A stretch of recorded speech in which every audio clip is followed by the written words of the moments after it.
सभी दोस्तों को नमस्कार, वेलकम टू आवर स्टडी। दोस्तों बहुत बहुत स्वागत है। इस वीडियो में हम बात करेंगे यूपी बीएड काउंसलिंग के लिए जो ज़रूरी डॉक्यूमेंट्स है उनके बारे में कि वो ज़रूरी डॉक्यूमेंट्स कौन से हैं, जिन डॉक्यूमेंट्स को आपको लेकर के जाना है काउंसलिंग के दौरान, और काउंसलिंग में आप उस चीज़ को रखेंगे, उन डॉक्यूमेंट्स को सबमिट करेंगे जिसकी वजह से आपको कॉलेज अलॉट होगा और आपको एक सीट पक्का हो जाएगा। तो सारी चीज़ों को रिज़ल्ट डिक्लेयर हो चुका है। रिज़ल्ट के बाद अब जो बात आती है वो होती है काउंसलिंग की। तो काउंसलिंग में कौन कौन से डॉक्यूमेंट इंपॉर्टेंट है और कौन कौन सी गलतियाँ बच्चे करते हैं जिसकी वजह से उनका सीट पक्का नहीं हो पाता है और वो बाहर हो जाते हैं और एक साल उनका बर्बाद हो जाता है और अगले साल का वेट करना पड़ जाता है। तो उन डॉक्यूमेंट्स के लिए आपको बिल्कुल भी गलतियाँ नहीं करना है। तो यहाँ पर हम देखते हैं लेटेस्ट अपडेट जो आया है 5 सितंबर को आया है, यानी कि कल के दिन का। UP BEd counselling will start from 21 सितंबर। तो आपको ऑलमोस्ट 16 दिनों का टाइम मिल रहा है और इस बीच में आपको काउंसलिंग प्रक्रिया के लिए सारे डॉक्यूमेंट्स रेडी कर लेने हैं। और ये जो काउंसलिंग चलेगी, पहली, दूसरी, तीसरी और लास्ट वाली पुल काउंसलिंग, ये 17 अक्टूबर तक चलेगी। इसमें भी अगर किसी का सिलेक्शन नहीं हो पाता है, जिसको सीट नहीं मिल पाती है, तो वहाँ पर ये चीज़ देख सकता है। तो वहाँ पर ये चीज़ हो सकती है कि आपको 17 जो सेशन स्टार्ट होगा वो 26 अक्टूबर को होगा और 26 अक्टूबर को आप क्या कर सकते हैं, डायरेक्ट एडमिशन ले सकते हैं।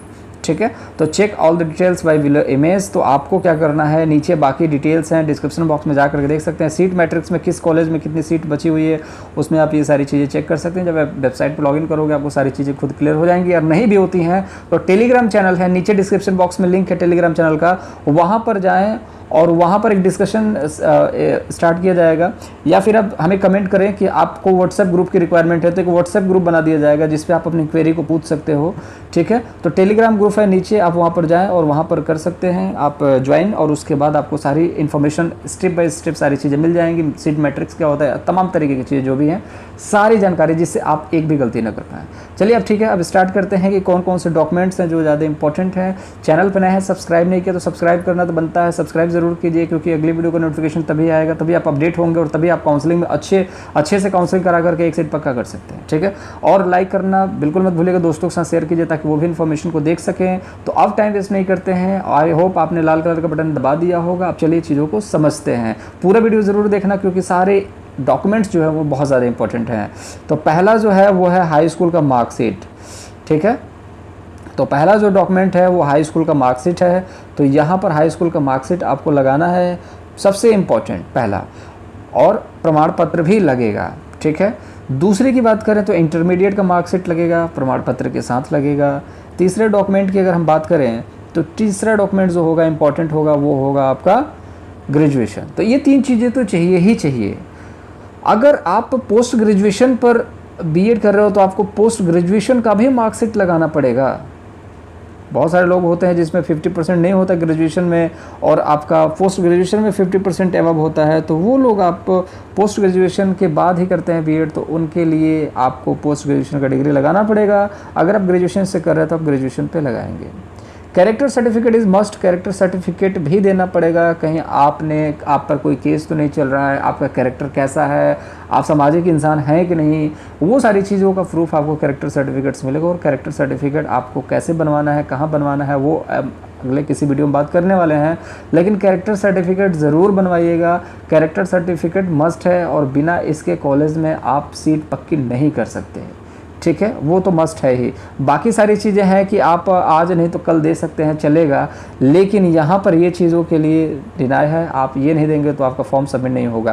कहने का मतलब दो चीज़ें, आपने फॉर्म भर दिया और ग्रेजुएशन में आप कहते हो कि 1-2 दिन का वक्त है सर, हम आपको सबमिट कर देंगे तो चलेगा, लेकिन कैरेक्टर सर्टिफिकेट में नहीं, आपको ऑन द स्पॉट देना पड़ेगा, तभी जा करके आपका फॉर्म एक्सेप्ट होगा। मोबाइल नंबर जो फॉर्म भरते समय आपने जमा किया था, कहने का मतलब वो मोबाइल फ़ोन आपके पास होना चाहिए, वो नंबर होना चाहिए। मोबाइल फ़ोन भले ही आपने बेच दिया हो, टूट गया हो, फूट गया हो, चलेगा, मोबाइल नंबर जो है वो आपका वही होना चाहिए जो आपने फॉर्म भरते समय रखा था। नहीं तो बड़ी दिक्कतों का सामना करना पड़ सकता है, फॉरगेट वगैरह करने में झमेले हैं, फंस जाओगे, दिक्कत हो जाएगी। ईमेल आईडी भी सेम चाहिए, कंडीशन वही है। ठीक है, झमेले बहुत पड़ जाएंगे और फंस जाओगे, सीटें फिक्स नहीं हो पाएंगी। 2 से 3 दिनों का वक्त लगता है, उसके बीच में ही आपको सारा काम करना होता है। तो ईमेल आईडी बहुत इंपॉर्टेंट है। ईमेल आईडी आपको वही वाली होनी भी चाहिए। ठीक है, नहीं है फॉरगेट पासवर्ड कर लो, कुछ भी करके निकालो उस ईमेल आईडी को, मोबाइल नंबर को निकलवाने की कोशिश करो। ठीक है, जाति प्रमाण पत्र की बात करें तो जाति प्रमाण पत्र भी आपको चाहिए। अगर आप ओबीसी SC ST के हैं तो आपको जाति प्रमाण पत्र होना चाहिए। तो अगर नहीं है तो बनवा लीजिए, और 15-16 दिन का वक्त इसीलिए दिया जा रहा है ताकि आप इन सभी चीज़ों को बनवा सकें, ठीक है। तो फटाफट अगर नहीं है तो इस चीज़ को आप बनवा लें। और विशेष छूट कहने का मतलब है आप स्वतंत्रता सेनानी हैं, या फिर आप मुकवादिर हैं, या फिर आप PH कैटेगरी से आते हैं, तो ये विशेष छूट का भी प्रावधान यहाँ पर देखने को मिलता है। तो आप विशेष छूट वाला भी प्रमाण पत्र आपके पास होगा तो वो भी आपका लगेगा।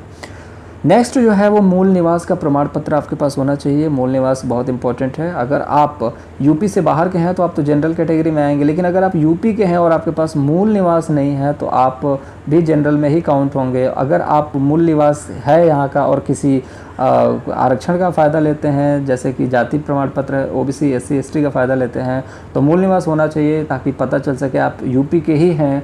अगर आपके पास ये नहीं है तो आप जनरल में काउंट होंगे, ठीक है।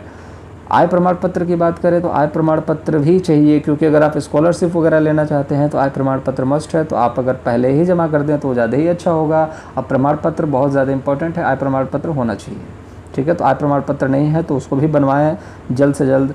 अब आपकी कोई रैंक आई होगी, आप एक काम करें, कमेंट बॉक्स में ज़रूर अपनी रैंक बताएं कि आपकी रैंक कितनी है, ठीक है। अगर आपने अपनी रैंक बता दी तो आप समझ लेना कि रैंक जो है आपकी वो आप ज़रूर बताएं कि आपकी रैंक कितनी है। उसके हिसाब से हम बात करने वाले हैं कि जो भी 8 आवर स्टडी व्यूअर्स हैं उनको कितने लोगों को सरकारी कॉलेज मिल सकता है।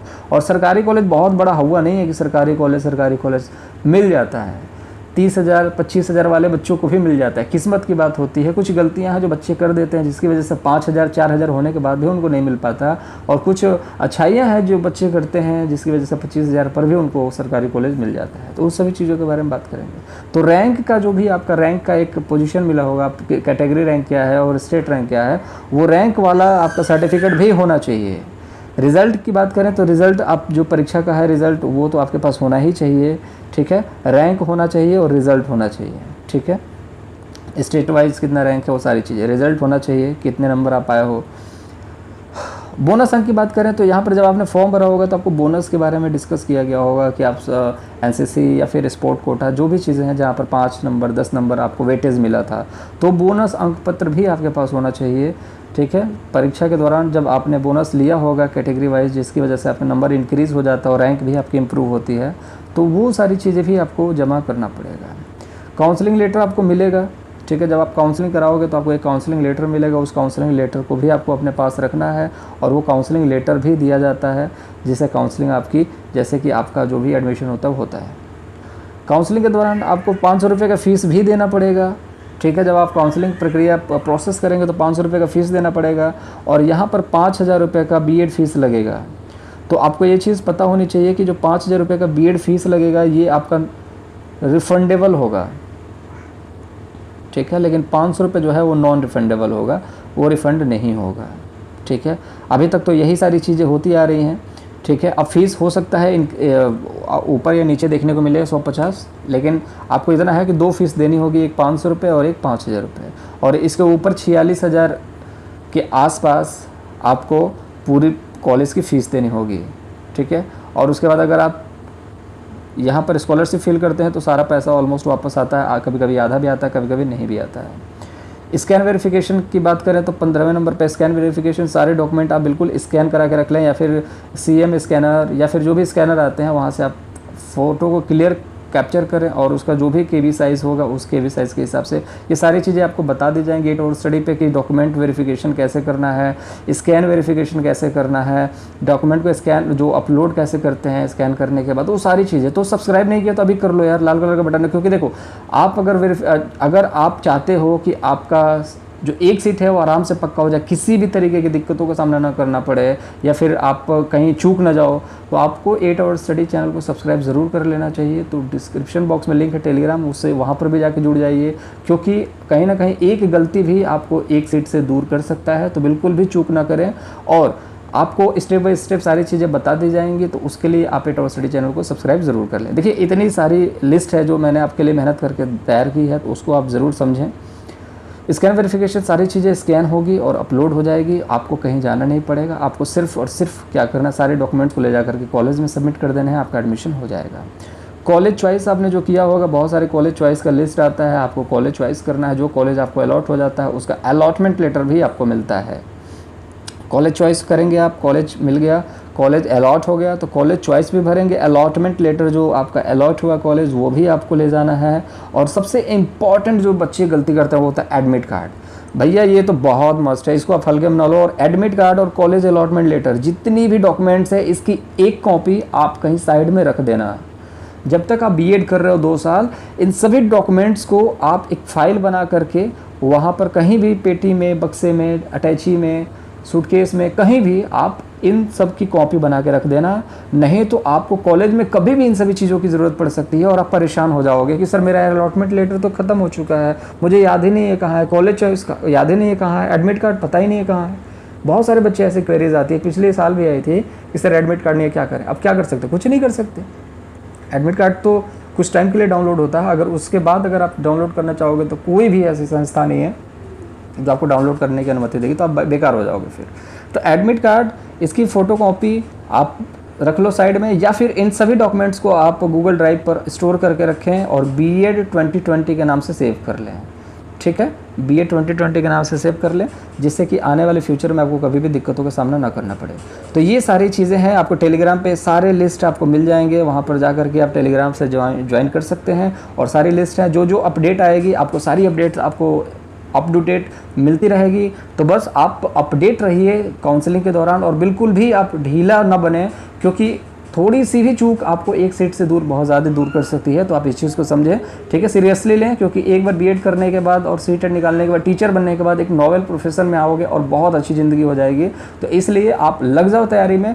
बीएड के लिए पहली सीढ़ी आप 50% जो टीचर है बोलते हैं, टीचर बोलते हैं कि 50% आप टीचर बन जाओगे बीएड में एडमिशन लेने के बाद। तो अभी 50% बनने के लिए आपको पहले काउंसलिंग करानी पड़ेगी। ठीक है, अभी आप 0 हो टीचर के तौर पर, लेकिन आप स्टार्ट करने वाले हो, तो आप बस काउंसलिंग करा करके 50% टीचर बन सकते हो। और उसके बाद पढ़ाई करने के बाद आपके ऊपर होता है कि आप 100% टीचर कैसे बन सकते हैं, मतलब सिलेक्शन कैसे ले सकते हो सरकारी नौकरी में। ठीक है, तो चलिए ठीक है, सरकारी या प्राइवेट वो बात की बात है, लेकिन काउंसलिंग के लिए आप 8 आवर स्टडी के साथ जुड़ जाएं, आपको सारी चीज़ें हो जाएंगी, सारी चीज़ें अप टू डेट टाइम पे करा दी जाएगी। तो चलिए मुलाकात अगली वीडियो में करेंगे ऐसे ही किसी अपडेट के साथ। और जो भी क्वेरी हो आप कमेंट बॉक्स में ज़रूर पूछें, और कुछ भी अगर पूछना है कमेंट बॉक्स में पूछ सकते हैं और उसका रिप्लाई मैं देता हूँ। तो चलिए अगली मुलाकात होगी, अगली वीडियो मुलाकात होगी, तब तक के लिए अपना बहुत ज़्यादा ख्याल रखें। Thank you for watching this video, take yourself, bye bye.